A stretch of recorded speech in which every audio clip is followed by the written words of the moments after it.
नमस्कार। जी बिहार झारखंड पर समस्या निदान अभियान में आप सभी का बहुत बहुत स्वागत है। मैं रविंद्र सिंह आपके साथ। और जैसा हम सभी जानते हैं, देश भर में कोरोना से निपटने के लिए लॉकडाउन लागू है और इस लॉकडाउन का पालन कर खुद को घरों में बंद रखकर ही हम कोरोना की जंग जीत सकते हैं। लेकिन ऐसे बहुत सारे लोग अभी भी हैं जिनके सामने इस दौरान कई चुनौतियां सामने आ रही हैं। खासतौर पर ऐसे लोग जो रोज कमाई से अपना पेट भरते हैं, उनके सामने समस्या खड़ी हो गई है। हम ऐसे ही लोगों की समस्या का समाधान करने की हर रोज कोशिश कर रहे हैं, जो किसी ना किसी मुसीबत से जूझ रहे हैं, दो चार हो रहे हैं। और आपके पूछे हुए सवाल का जवाब हम सीधा आपके प्रदेश के सरकार के मंत्री से लेते हैं। आज मैं रविंद्र सिंह आपके साथ हूं और हमारे साथ कार्यक्रम में जुड़ चुके हैं बिहार सरकार के विज्ञान एवं प्रावैधिकी मंत्री श्री जय कुमार सिंह जी। बहुत बहुत स्वागत मंत्री जी आपका जी बिहार झारखंड पर एक बार फिर से। सर, हम आपसे सवालों का सिलसिला लेना शुरू करें, बिहार की जनता का, उनके समस्याओं का निदान करने की शुरुआत करें। उससे पहले इस वक्त के ताजा आंकड़े हैं देश में और प्रदेश में, वो हम अपने दर्शकों को और आपको बता दें। दरअसल देश की अगर बात करें तो कोरोना संक्रमितों का जो आंकड़ा है वो तेजी के साथ बढ़ता जा रहा है। देश में अभी तक कोरोना के 26,917 मामले सामने आ चुके हैं, जबकि 826 लोगों की इससे जान जा चुकी है। वहीं 5,914 लोग अभी तक ठीक हो चुके हैं। महाराष्ट्र में 7,628 लोग संक्रमित हो चुके हैं, जिसमें से 323 लोगों की मौत हो चुकी है। वहीं दिल्ली में संक्रमित मरीजों की संख्या 2,625 हो चुकी है, जबकि 54 लोग अपनी जान गंवा चुके हैं। बिहार की बात करते हैं। बिहार में कुछ ही घंटों की राहत के बाद कोरोना संक्रमितों की संख्या में फिर से इजाफा हुआ। यानी दोपहर तक तो ठीक ठाक था, कोई आंकड़ा नहीं आया था, कोई नया मरीज सामने नहीं आया था। लेकिन उसके बाद आज अचानक कोरोना संक्रमण के 23 नए मामले और सामने आ गए हैं। गोपालगंज से 9 कोरोना पॉजिटिव केस आए हैं, रोहतास में 6 और पूर्वी चंपारण में 4 लोग कोरोना संक्रमित पाए गए हैं। अरवल में 3, जबकि जहानाबाद से एक नया मामला सामने आया, जिसके बाद बिहार में कोरोना संक्रमितों की कुल संख्या 274 तक पहुंच गई है। और इन 274 मामलों में मुंगेर में 65, नालंदा 34, सीवान 30, पटना 33, बेगूसराय 9, बक्सर 25, कैमूर 14, रोहतास के 15, गया के 6, भागलपुर के 5, गोपालगंज 12, नवादा सारण के 3-3, लखीसराय के 1, वैशाली भोजपुर के 2-2, पूर्वी चंपारण के 5, बांका के 2, मधेपुरा के 1, जहानाबाद के भी 1, अरवल से 4, जबकि औरंगाबाद के 2 लोग शामिल हैं। लगे हाथों जल्दी से झारखंड की स्थिति देख लेते हैं। यहां संक्रमित मरीजों की संख्या 82 हो गई है। झारखंड में आज 15 नए पॉजिटिव केस मिले हैं। झारखंड में अभी तक 3 कोरोना मरीजों की मौत हो चुकी है। झारखंड के 82 मरीजों में रांची में 55, यानी ज्यादा आंकड़ा 82 में सबसे ज्यादा राजधानी रांची का ही है। बोकारो में 10, नंबर 2 पर। इसके बाद हजारीबाग में 3, सिमडेगा में 2, धनबाद में भी 2, गिरिडीह में 1 और कोडरमा में 1। इसके अलावा देवघर में 2, पलामू और गढ़वा में भी 3-3 केस सामने आ चुके हैं। मंत्री जय कुमार सिंह हमारे साथ बने हुए हैं। आइए हम सीधा उनसे रुख करते हैं, उनसे रूबरू होते हैं। मंत्री जी, चलिए सवालों का सिलसिला हम शुरू करें। अपने दर्शकों का, बिहार वासियों का सवाल लूं मैं, लेकिन एक सवाल यहां पर हमारी तरफ से ये, और वो सवाल ये है कि सर, आज भी मीटिंग हुई है अधिकारियों की, लेकिन अभी तक कुछ ठोस फैसला नहीं लिया गया है। कंफ्यूजन की स्थिति है कि आखिर दुकानें खुलेंगी नहीं खुलेंगी, किस एरियाज की दुकानें खुलेंगी, कौन कौन सी दुकानें खुलेंगी। हम चाहेंगे कि आपसे बेहतर कोई और नहीं हो सकता है जो इस चीज का जवाब दे।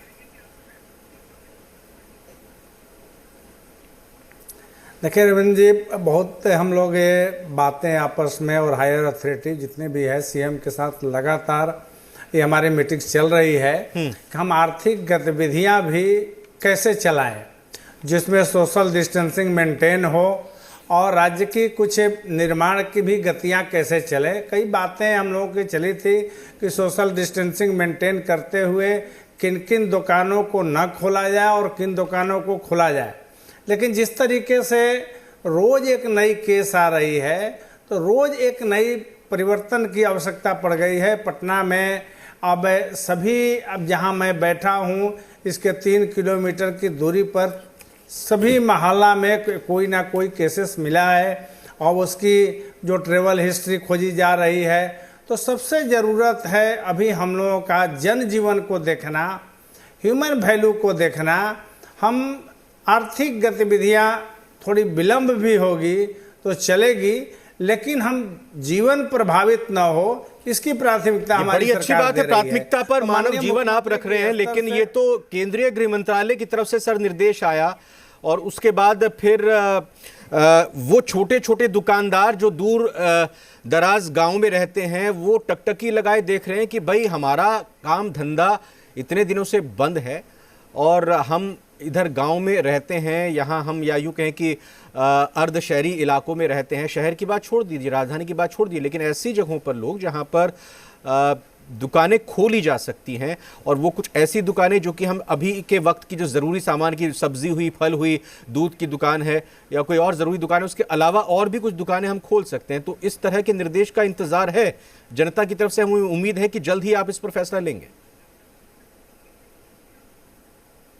देखिए, सरकार इसकी बहुत बेहतरी से चिंता कर रही है और हमारी सरकार निरंतर इसकी प्रयास कर रही है कि कंट्रोल में रहे और कौन कौन से दुकानों को हम खोल सकते हैं। जो गांव में या छोटे शहरों में जो दुकानें हमारी है उसमें बहुत सारे लोगों को प्रायोरिटी देने की बात हो रही है। हम विभिन्न हमारे यहाँ जितनी स्मॉल सेक्टर हैं, माइक्रो सेक्टर हैं, हम उसको भी खोलने का प्रयास किया जा रहा है और सभी हम इंडस्ट्रीज से, उद्यमियों से हम एक अपना आवेदन करने के लिए भी हम निवेदन किया है। तो ऐसा नहीं है कि हमें उसकी चिंता नहीं है, सरकार बहुत चिंता कर रही है और बहुत जल्द हम कई गतिविधियां आप बिहार में देखेंगे कि कई प्रकार की गतिविधियां चलेगी। इसमें कोई सरकार बैठी नहीं है। बिल्कुल, जनजीवन की वैल्यू प्राथमिकता है, लेकिन आर्थिक गतिविधियां भी पैरेलल कैसे चले उसकी बहुत बेहतरी से चल रही है। बहुत जल्द इस पर निर्णय लिया जाएगा। एक चीज और जो बिहार के लोगों के मन में बार बार आ रही है वो बिहार सरकार का स्टैंड इस मायने में मानना और जानना चाह रही है कि हम अगर पिछले के दिनों में जाएं तो जब लॉकडाउन आहूत किया गया था, उसके बाद जब फिर से लॉकडाउन को बढ़ाया गया 19 दिनों के लिए, उस केंद्र सरकार की घोषणा से पहले या प्रधानमंत्री के लोगों को संबोधन से पहले ही कुछ राज्यों, मसलन पंजाब हो, दिल्ली हो, महाराष्ट्र हो, राजस्थान हो, इन राज्यों की तरफ से पहले ही फैसला ले लिया गया था कि भाई हम लॉकडाउन की मियाद को बढ़ाएंगे, हम आगे रखेंगे। बिहार सरकार ने कहा केंद्र सरकार जो कहेगी हम उसी पर अमल करेंगे। लेकिन अब जब सवाल उठ रहा है कि भाई आप कोटा से बच्चों को लाइए, मजदूरों को दूसरी जगहों से लेकर आइए, आपका क्या स्टैंड है, तब भी यही जवाब आप की तरफ से, सरकार की तरफ से आपके स्टैंड के लिहाज से नजर आ रहा है कि 3 मई तक का लॉकडाउन है, उसके बाद फिर सारी चीजें जैसी होंगी उस हिसाब से देखा जाएगा। सवाल ये सर, ये सारी चीज समझाने के पीछे कि आखिर बिहार सरकार का अपना स्टैंड क्या है। बिहार प्रदेश की वस्तु स्थिति देखने के बाद आप लोग क्यों फैसला नहीं ले रहे हैं अपने लिहाज से? आप केंद्र सरकार के ऊपर ठीक है भरोसा करना चाहिए, संघीय व्यवस्था है, लेकिन दूसरे लिहाज से यह भी तो है कि आप अपनी स्थिति को एनालाइज कीजिए, प्रदेश में कैसा माहौल है, क्या आंकड़े कहते हैं, उस लिहाज से आप क्यों फैसला नहीं ले रहे?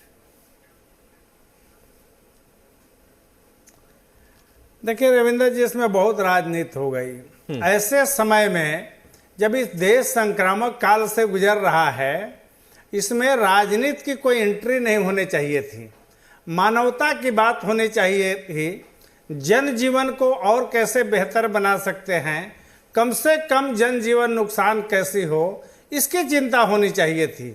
और हमेशा इस संघीय ढांचा में चाहे सरकार किसी भी देश में बैठी हो, लेकिन देश की स्लोगन जो आवाजें या निर्देश जब निकल जाती है तो राज्यों को फॉलो करना चाहिए।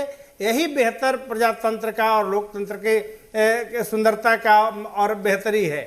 हमारी सरकार ने पूरी केंद्र सरकार की इस लॉकडाउन को फॉलो किया, लेकिन इन दिनों देख रहे हैं कई विपक्ष के द्वारा कोई पूजा करा रहा है, बात कर रहा है।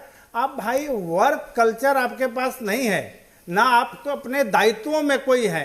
जब काम करने के दायित्व में होंगे तो कई प्रकार की सोच पैदा होती है कि भाई हम किसी को ला रहे हैं तो उसको कैसे रखेंगे, बिहार की और जनजीवन बदतर हो सकता है। तो अब हम लोगों ने कहा कि 3 तारीख तक लॉकडाउन है।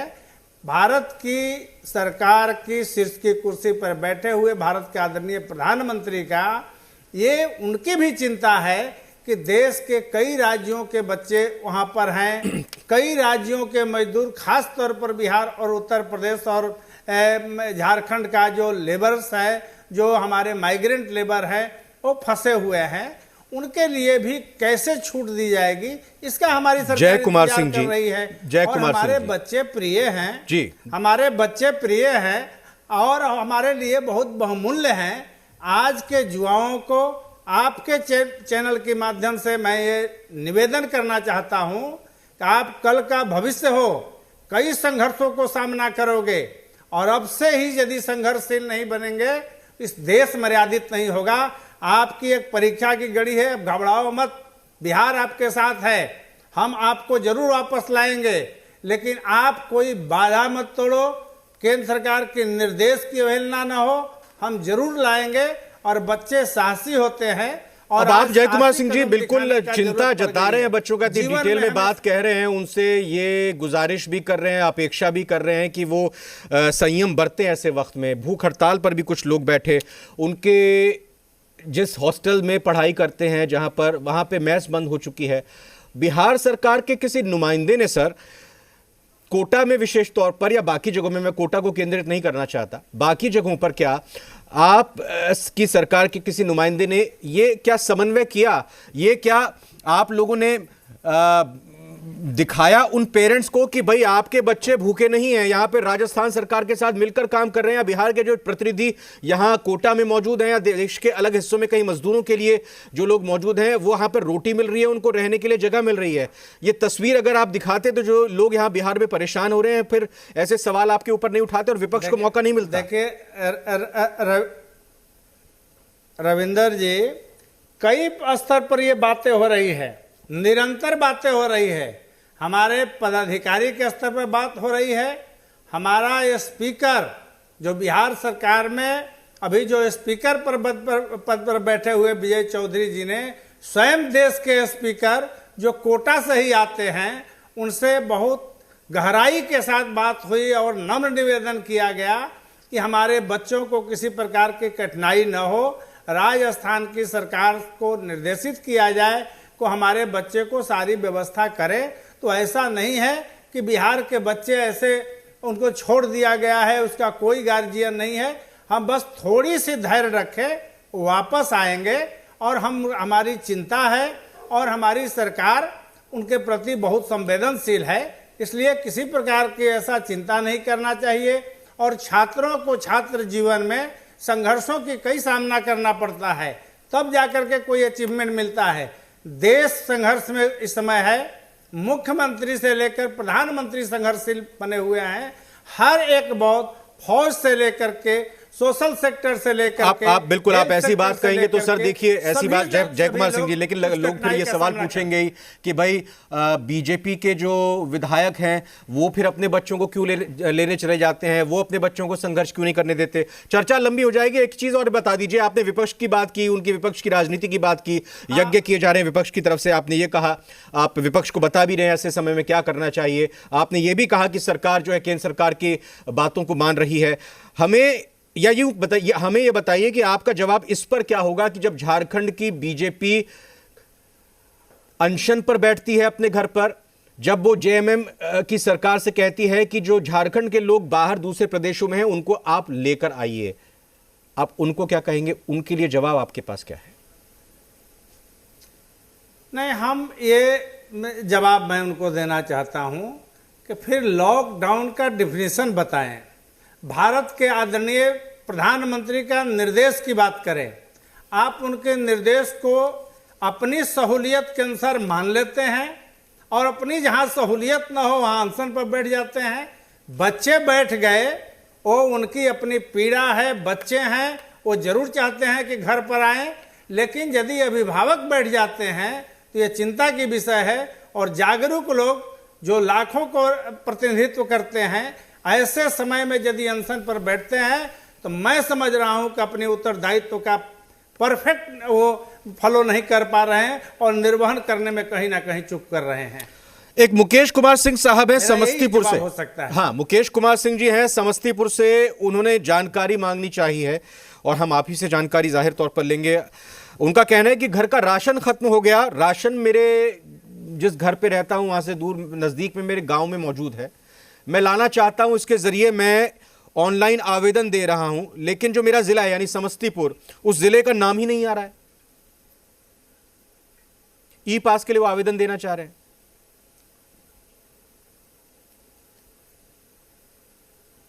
आपकी आवाज बहुत क्लियर नहीं आ रही है, जरा फिर से जय कुमार जी, मंत्री जी, मेरी आवाज मिल रही है आपको? सर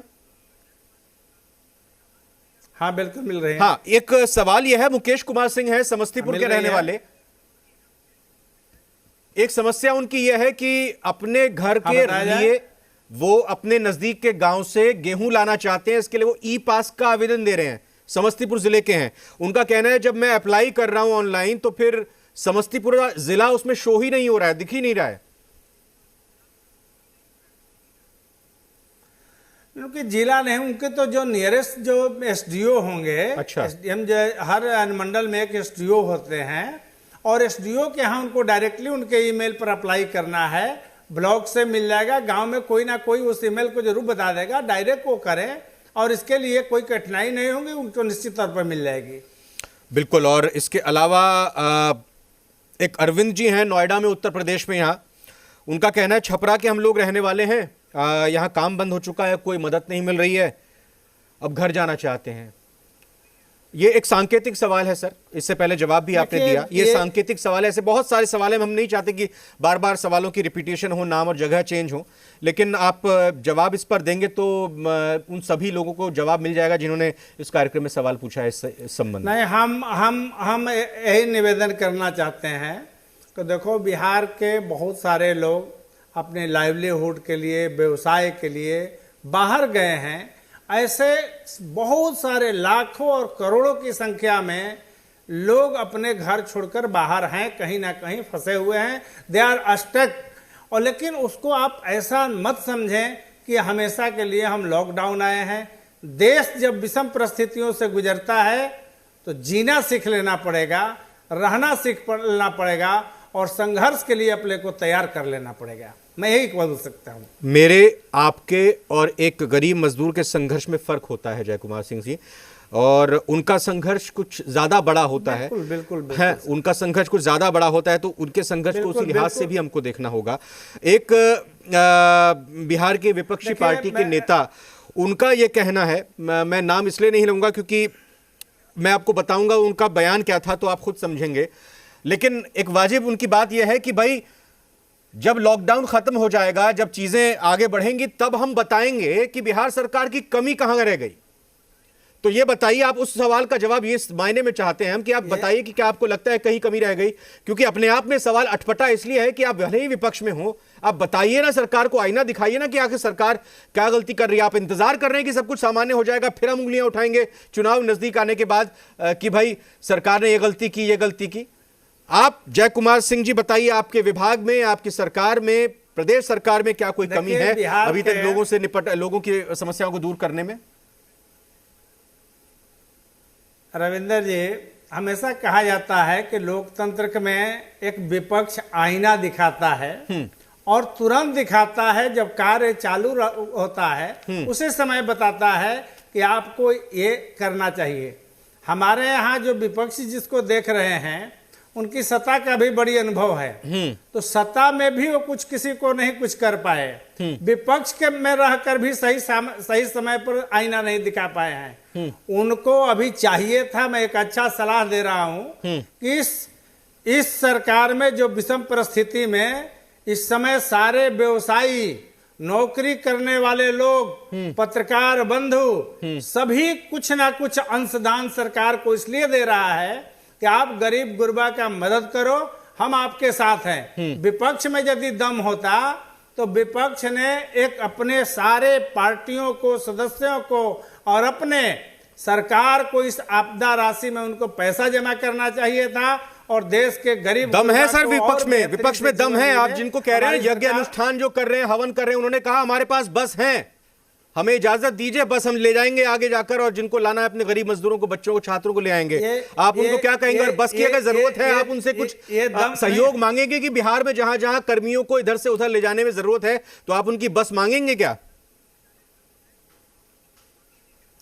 नहीं, वो ये दम नहीं है, ये कहने की बात है। यदि उनकी जो भूमिका होनी चाहिए, जो विपक्ष का जो कर्तव्य होना चाहिए, उनको बस देने के भूमिका में नहीं है। उनको भूमिका है कि राज्य सरकार की आपदा राशि में दे और जिनकी उत्तरदायित्व है बिहार के बचाने के लिए, गरीबों को तक लाभ पहुंचाने के लिए, उसको देना चाहिए। बीच की माध्यम ऐसे बना जाता है, सिर्फ ये कमेंट करना, टॉन्ट करना, ये राजनीति नहीं है और स्वच्छ राजनीति नहीं है। और खास तौर पर इस समय इस प्रकार की गंदी राजनीति करने की आवश्यकता नहीं है। हम लोग कभी भी विपक्ष पर ऐसे सवाल खड़ा नहीं करते हैं। हम लोग सत्ता में रहकर भी विपक्ष को बहुत शालीनता से हम लोग जवाब देते हैं, लेकिन सही मायने में अपने आप में झांक कर देखें कि आपकी इस भूमिका क्या रही है। आपकी भूमिका को बहुत उम्मीद किया गया था, कहा इस सरकार से गलबहियां कर करके आप पूरे इस राज्य में की जनजीवन को और बेहतर बनाने में आपकी सहयोग करेंगे, लेकिन आपकी नकारात्मक सोच और संकट पैदा कर रही है। बिल्कुल बिल्कुल, मैं बिल्कुल अब यहाँ पे आपसे दरअसल कल भी हमारे साथ जब राणा रणधीर सिंह जी जुड़े थे तो बिल्कुल बड़ी एक उन्होंने भी मार्मिक अपील हाथ जोड़ते हुए उन मकान मालिकों से की थी कि भाई किराया ना मांगे, अभी कुछ समय के लिए रहिए। अब मैं दूसरे पहलू पर चाहूंगा, नालंदा में जो कल रात में पुलिस और स्वास्थ्य कर्मियों पर स्थानीय लोगों ने हमला किया, ऐसे ही अलग अलग जगहों पर हमले हो रहे हैं। आप क्या कहना चाहेंगे उन जगहों पर जहां पुलिस अपना काम अंजाम देने के लिए पहुंचती है, स्वास्थ्य कर्मी अपनी जान हथेली पर लेकर जा रहे हैं लोगों की जांच करने के लिए, और जाने अनजाने में उन पर हमला जो लोग कर रहे हैं, ऐसे लोगों के लिए आप क्या अपील करना चाहेंगे, क्या उनसे गुजारिश होगी आपकी? देखिए रविंदर जी, मैं तो हाथ जोड़कर निवेदन करता हूं कि वैसे वॉरियर जिसके बदौलत आज हम सब जी रहे हैं और हम इस राज्य की सारी समाचार की गतिविधियां पा रहे हैं, जैसे पत्रकार, हेल्थ सेक्टर के लोग, पुलिस के लोग, जो प्रशासन के लोग अपने को जोखिम में डाल करके सभी लोगों का मदद कर रहे हैं, वैसे लोगों से छेड़छाड़ नहीं करना चाहिए। आपको रिस्पेक्ट देना चाहिए। इसी रिस्पेक्ट के लिए कई बार प्रधानमंत्री के आह्वान पर हम लोग ताली बजाए हैं। उसकी हौसला अफजाई बिहार को और समृद्ध बनाएगा और जनजीवन को बेहतर बनाएगा। इसलिए निवेदन है कि ऐसा कोई कदम न उठाएं जो बिहार की शालीनता पर।